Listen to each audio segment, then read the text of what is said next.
All right, everyone. So today we have Dr. Robb Kelly, and he is an addiction recovery expert. And this guy has helped thousands of people, from what I've heard, and he's just incredible in this space. And Rob, you really kind of changed the way that it's normally done, and that's what I like. So, can you just start out by telling us a little bit about yourself? Of course. Hey guys, my name's Dr. Robb Kelly. I specialize in alcoholism, addiction, childhood trauma, depression, PTSD, and all of the above. We do things differently because we're kind of neuroscientists when it comes to ways of life. And I mean, every mental illness we cover. We're just doing some research right now in dementia, early onset dementia and Alzheimer's, which is diabetes free, by the way. America doesn't want to call it that, but that's what it is. I live in San Antonio, Texas. I come from Manchester, England, in case you're bemused by the accent. I spent 14 years in Dallas and then I moved here 4 years ago, hoping to retire, but it hasn't worked out. We've been busier than ever over the last 3 years. And I love what I do because I do what I love. And that's important to love what you do. And, it's always amazing when you're helping people, like truly helping. And, you're saving lives. You really are, which is truly incredible. Now, I know you have a great story, and I know it's a long one, but can you kind of tell a little bit about what you went through that eventually got you started in all this? Yeah, I was born into an alcohol family. I didn't know at the time, though. Aunties, uncles, cousins. I took my first drink at the age of 9. Now, back in the day, in the early 70s, there wasn't much about alcoholism or drug addiction. His kind of grandfather liked to drink. That's what he used to say. So, to my first drink, everything changed from there psychologically for me. I ask people now that age, when you was 9, you turned it up, oh, it was horrible. I spat it out, it was horrible. For me, there was an instant connection and like a stress relief, all the worries of a 9-year-old, whatever they were. It just seemed amazing. It just seemed that this was the thing that was going to get me through school. So I carried on drinking weekends. We in a band through college and everything. We always have bands and stuff like that we had money with, session musician and money with. And then, over the years, my drinking got out of control, but I didn't realize it. No alcoholic realizes that they crossed over the drinking socially to heavy drinking and then alcoholically drinking. And nobody could tell me why. So I've got some great news for you guys. We'll get into it later, what the real disease is. Because everyone thinks alcohol is the problem, and it's not a problem. It has 1% to do with alcoholism, same with every other addiction. So went to college, come out, I become a police officer for 6 months, and they fired me for being drunk. And life was just banging and round. And then I started a telecom company way before the mobile phones came out. It was for the Army and Navy, telecommunication, masts. And then slowly but surely, we had one child and two children. And then there were about 1 and 3 for me when some horrific things happened in the house. It was like a blink of an eye looking back, but it wasn't. But before I knew what day it was, everything had gone. And I'm sat on a bench in the middle of Manchester, homeless, thinking, where the hell did that just go wrong? But also thinking, I'll be different. I'll go home tomorrow. She'll let me in. She never did. Parents never did. And brother and sister become estranged and nobody's answering the phone to me. And I spent over a year on them streets, 7 attempts of suicide, and on 2 occasions I died. I brought me back to life. And I hated Wow. it for that because Wow. I hated me. I hate the way I was living, what come of me. And yeah, it was horrific. So you said you started drinking at age 9. What was the time frame from age 9 up until you were kicked out of the house, you were on the street? Probably 26. I was age 26, I think, 25, 26 maybe, when it came. I got sober in 20 when I was 28.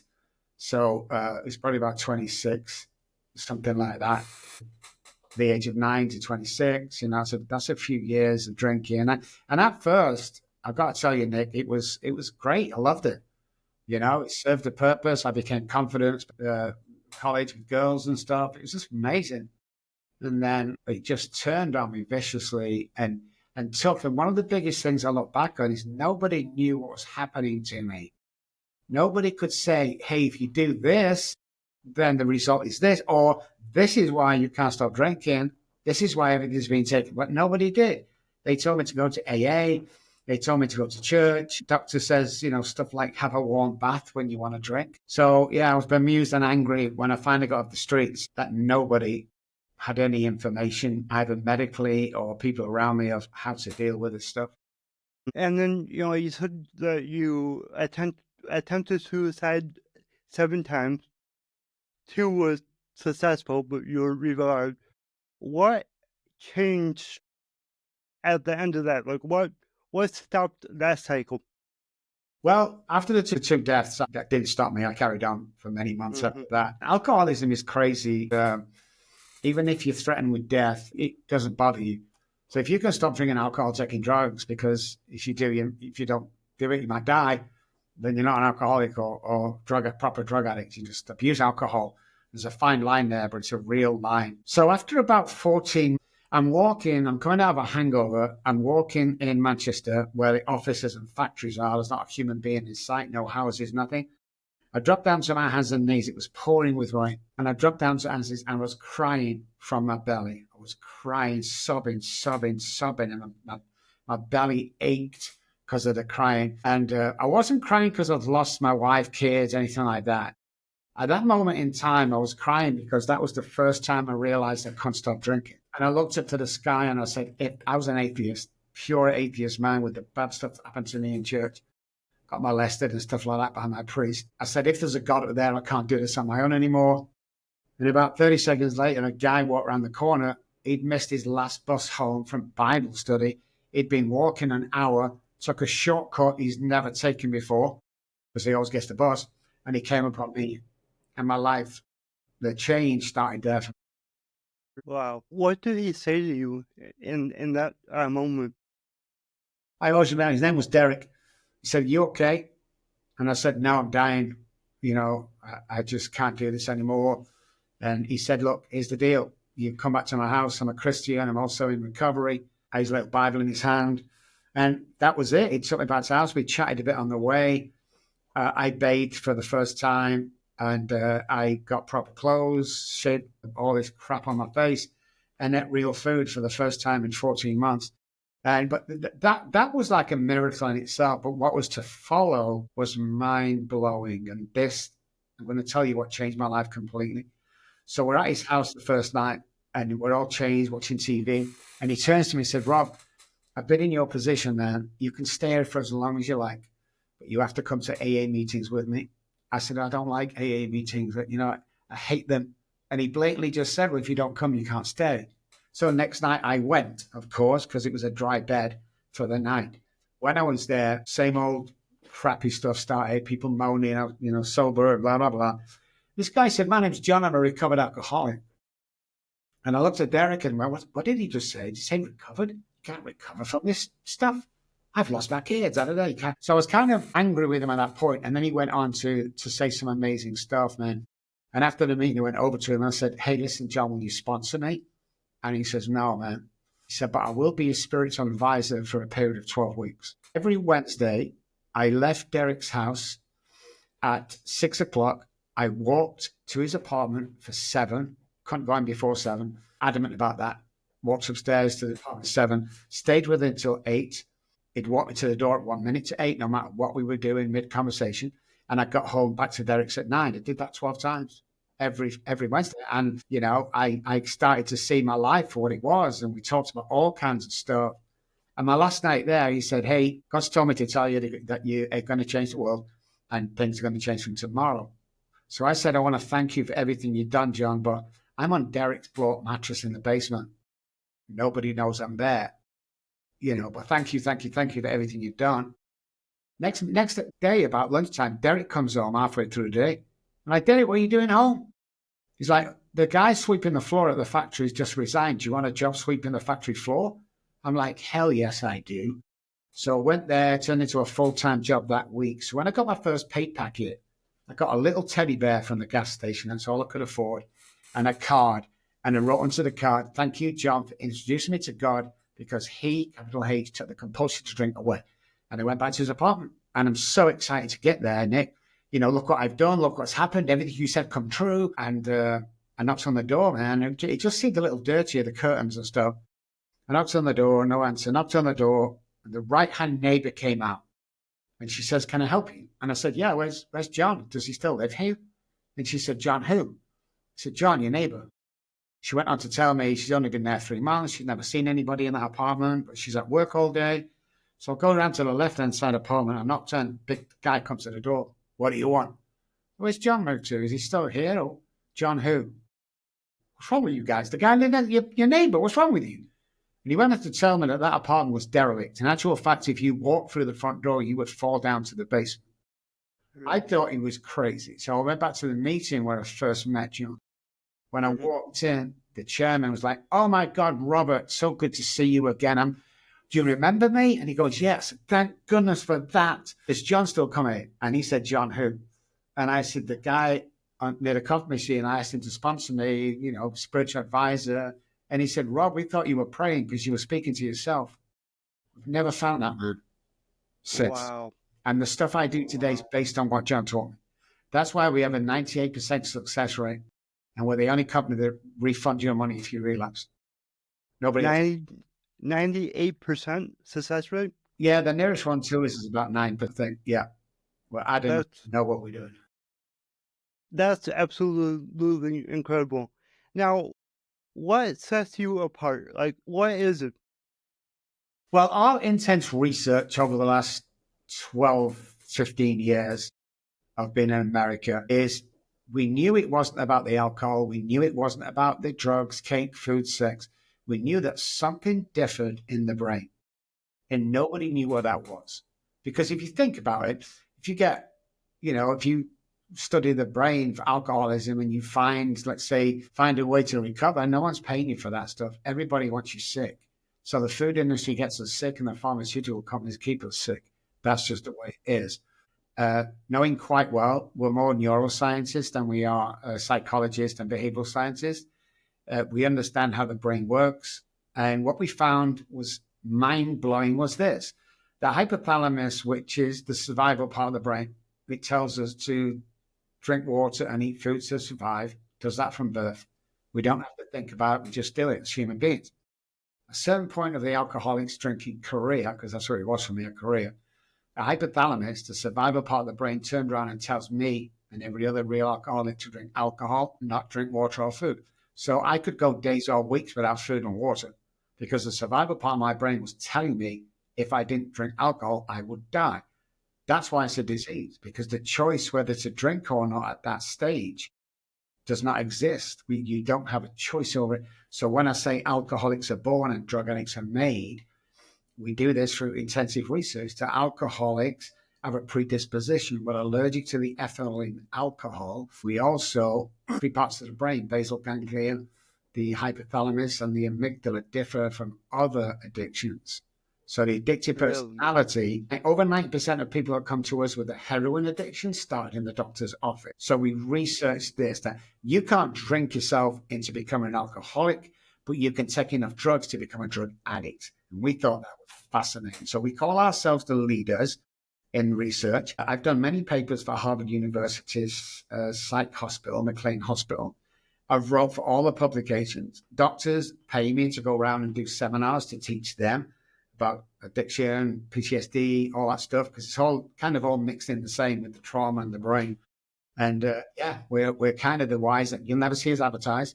You'll never see me do a show for patients. Like, we're not promoting our stuff here. We're trying to get one person well. We built a reputation that you can go to most treatment centers with a checkbook, sign a check for 20 grand, and we'll take you straight away. We don't do that. We turned a very famous pop star down for $1 million. You have to earn your services. You have to pass the assessment. I want to be able to look your partner or mum and dad in the eye and say, we can get your son well. And if I can't do that, we will not take you. We turn down more people than we take on. So I think that plays a big way. It looks after our percentages, and it tells people that you can't buy this stuff. I don't care how much money you've got. If your loved one is not ready, then I'm not going to take your money and waste your time. Yeah. And you said that alcoholism is something you're born with. Can you talk more on that? Yeah, so you can trace three generations back is what we say. If you can trace it 3 generations back for alcohol problems, then you're probably an alcoholic.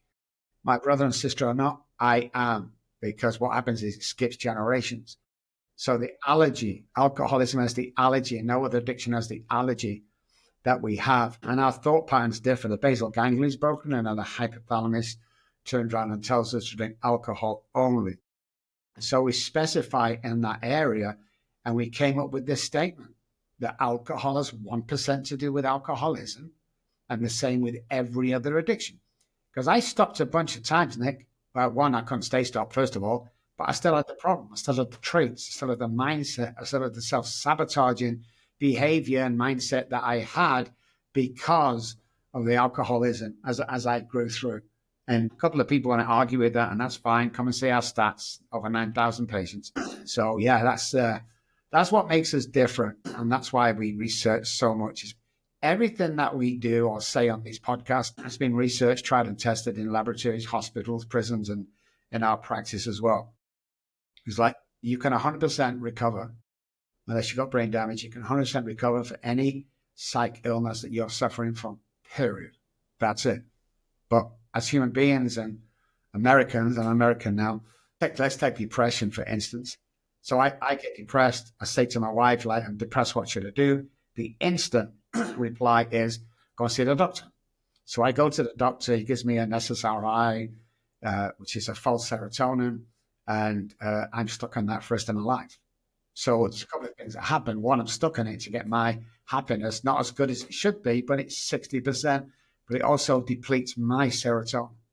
So I'm stuck on that medication, which leads to my question that anybody out there watching or listening right now, have you ever gone to the doctor with a disease or ailment or illness where it's give you a pill that's cured the illness so you don't have to take the pill ever again? The answer is no. Of course we have. And I have cerebral palsy, and they've been trying to get me on meds my whole life. And thankfully, I'm still not on anything because I know what that does. You get stuck on forever, and that's it. I don't want that.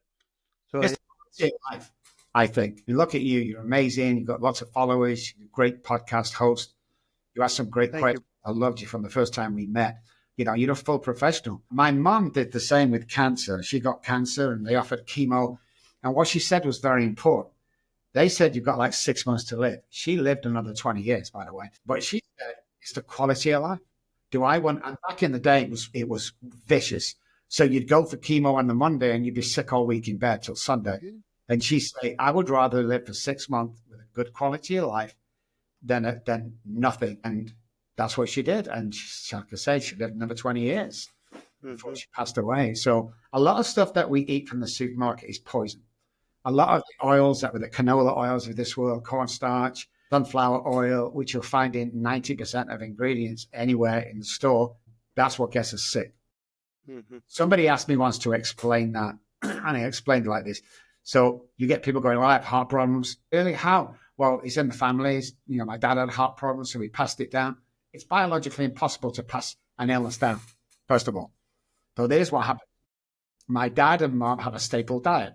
And as I'm born into the world, I'm on that staple diet. It might be fish on Friday, fries on Wednesday, whatever. But we have kind of a staple diet. Everybody does. What happens is because of all the rancid oils and ingredients and false food in there that we eat, there becomes a deficiency. So if I can't methylate a protein or food, there becomes a deficiency. The deficiency causes the illness or disease. So when I leave home, I'm kind of on the same staple diet and have been. That deficiency, when I get old enough or whenever causes that, it's not passing down from dad, it's what we're eating. And also oxygen is very important. So the presence of oxygen equals a lack of disease. People don't know this. People don't know when they go to the supermarket and they see this green health bar, the granola bar, and on the packet it says 9 grams of protein and 0 fat. That's what it says. But you grab that and spin it around, and there's 27 ingredients on. Out of them 27, there's always 3 or 4 that you can't methylate. And people don't know this. They 0 sugar. That's the news. 0 sugar. That's not true. Spin it round, start looking at them words on the back of the package that you don't know what they are, and you'll find out it's false sugar. If you're going to the Yeah. supermarket, guys, and if you're buying 2% milk, guess what? It's not milk. We don't eat real food. Yeah. If you look at the back and you can't say the word, you probably shouldn't eat it. That's about Exactly. it. And notice, Yeah. guys, as well, when you go to the supermarket, there's ice cream cone and it's got flickers on and it's a bestseller, but it doesn't mention ice cream on the packaging or anywhere near it. And the reason why it doesn't, because it isn't. You can leave that sucker outside on the back patio or something, not one insect will touch it. And 6 months later, it still has the same shape as you put it out. It's not real food. We've got sucked into it is, and it's not, man. Yep. Yep. And so when you're working with your clients, what is like the first step that you take with them? The first step, obviously, is to find out about them, find out what they're going through, find out about the childhood, about the life today, any traumas that they can think, because the traumas we're talking about are subconscious.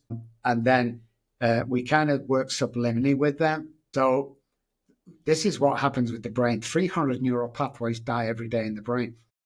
What are we replacing them with? Are we replacing them with that basal ganglia that goes round with self-sabotaging thought patterns and behavior? Or are we replacing them with good, positive, energetic neural pathways?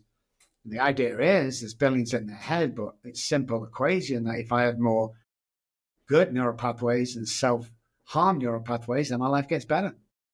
So we explain all that. So then we have a 9D breathwork therapy software. You have to wear headphones and an eye mask. And you get 9-dimensional therapy through that. And it's absolutely mind-blowing.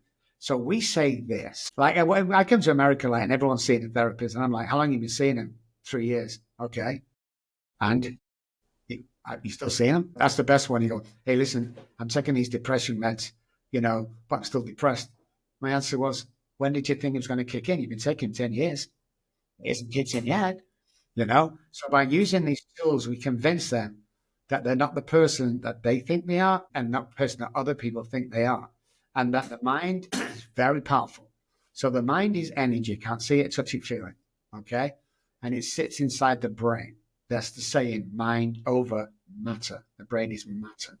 Once you can program this to work over this, then you're living in the now, you're living in today, and the rest of the noise goes away.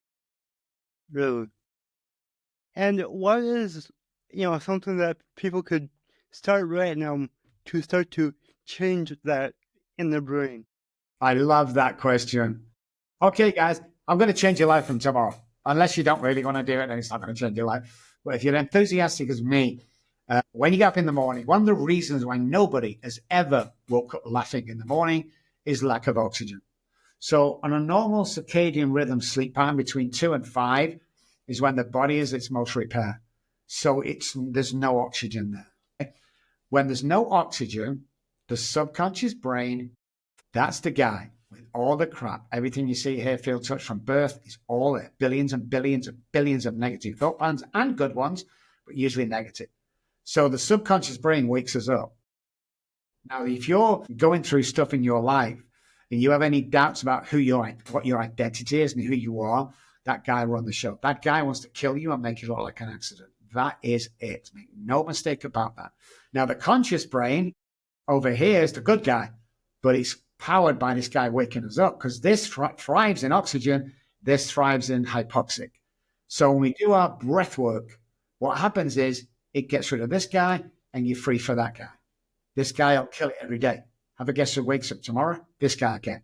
So the breath work is when you get up in the morning, first thing, no breakfast first or shower, always do 20 exaggerated breaths in and out. Do that 20 times. We're flooding the body and the brain with oxygen. Now the conscious brain's alert. Now it's ready to enjoy the day. Walk into the bathroom. If you brush your teeth with your right hand, a weak left, weak right, weak left, weak on the right. And last but not leastly, step away 6 foot away from the mirror, look yourself in the eye and say, I love you 10 times. No other affirmation, just that. And the reason we ask people to step away from the mirror is when we step close or we put makeup on and, guys are shaving, we see all our blemishes, all of them.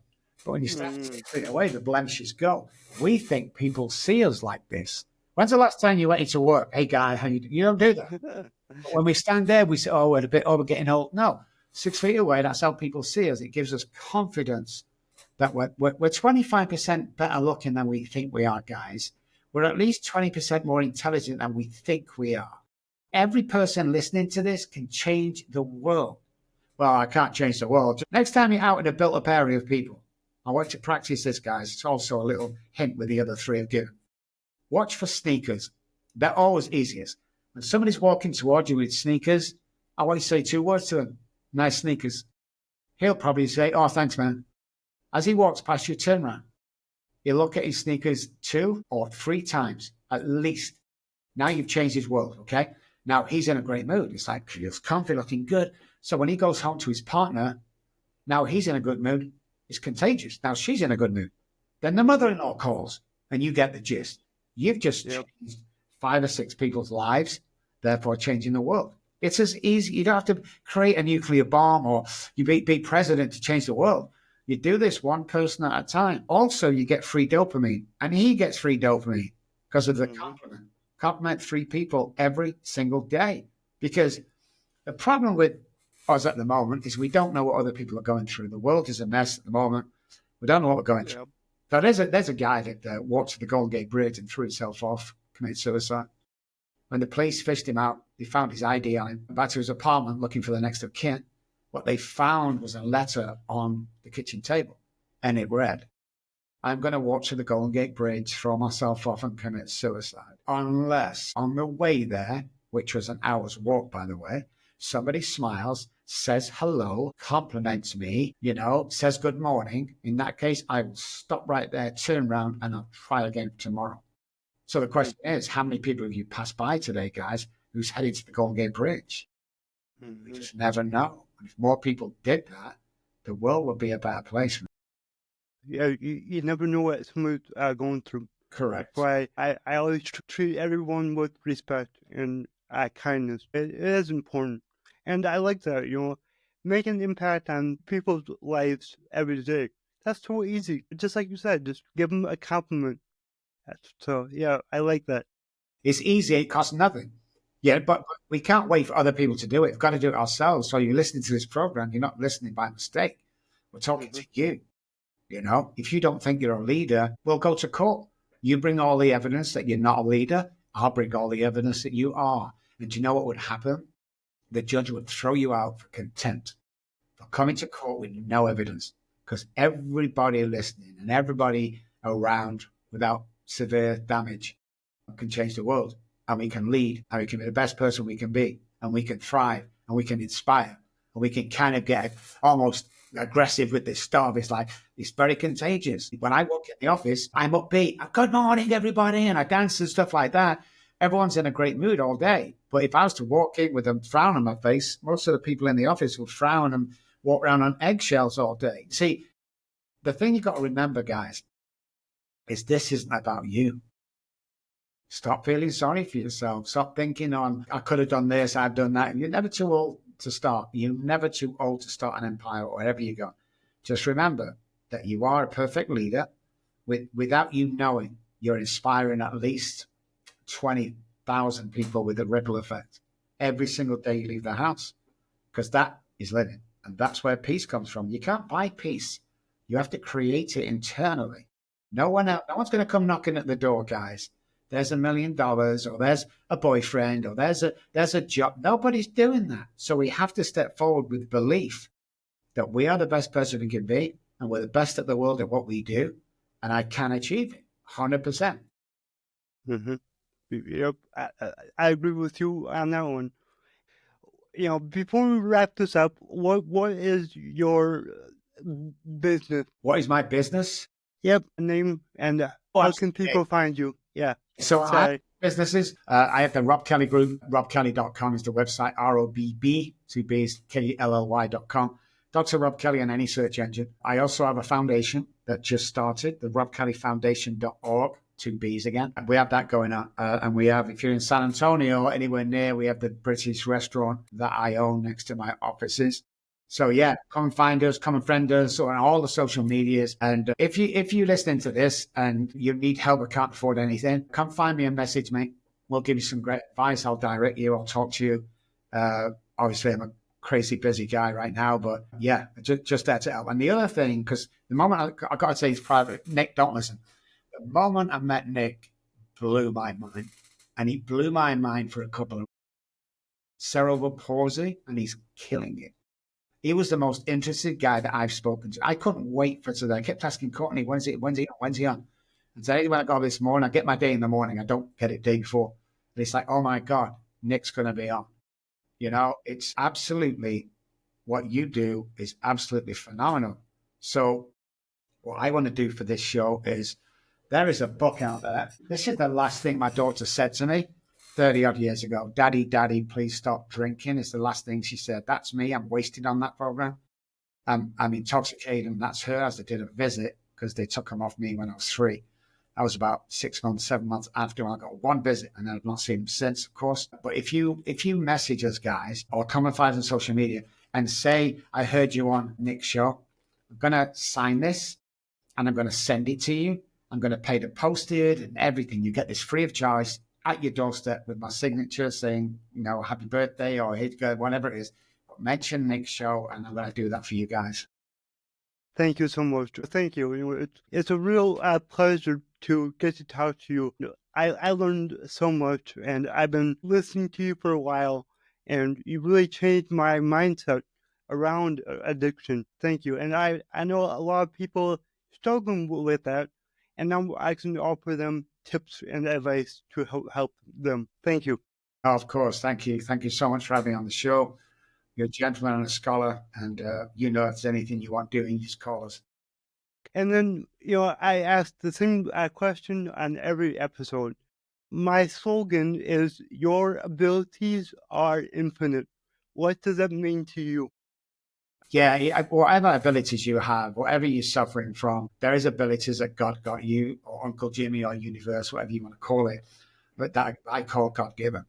So you need to run with that and exploit that in the nicest possible way to create what you're always meant to be. Despite what's going on, despite anything that's happening around you, everybody was born with a niche. Everybody was born to change the world. Find out what that is, man. Find out what it is and excel in that.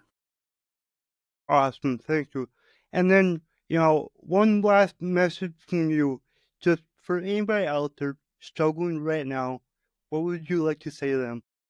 100% possible to recover. Find somebody, start dialogue with somebody, believe in yourself, do that morning work we talked about, and just believe that you can actually do anything you want to do. So people say to me all the time when they come here, I'm at a crossroads. Good. I like crossroads because now you can start again in another direction and make it happen. The Beatles got turned down about 20 times, and they still become the best-selling artist in the world for 4 little guys from Liverpool because they never stopped. J.K. Rowling was turned down more times than I can remember, and she's the first woman billionaire author. So never take no for an answer. Believe in yourself. Stop listening to the noise around you, the negative people around you, because they don't want you to succeed. And just believe that you can do it. And if anybody doubts that, here's the saying, says who? You can't do this, then it says who? Who's making these rules up? I don't like. Thank you for that. And I love that. Says who? I live my life like, instead of saying I can't, I say how can I? Yes. And it goes the same when somebody tells me I can't do something. It's like, oh yeah, watch this. Yeah. So, I know. all Being right. told that we can't do things most of our lives, and yet we have, from a homeless alcoholic uh, to the best leading addiction doctor and PTS trauma doctor in the world. That's what I believe I am. And you can believe too, because we're all capable. Yep, we are. Rob, thank you again. This was absolutely amazing. Thank you, Nick. Bye, guys.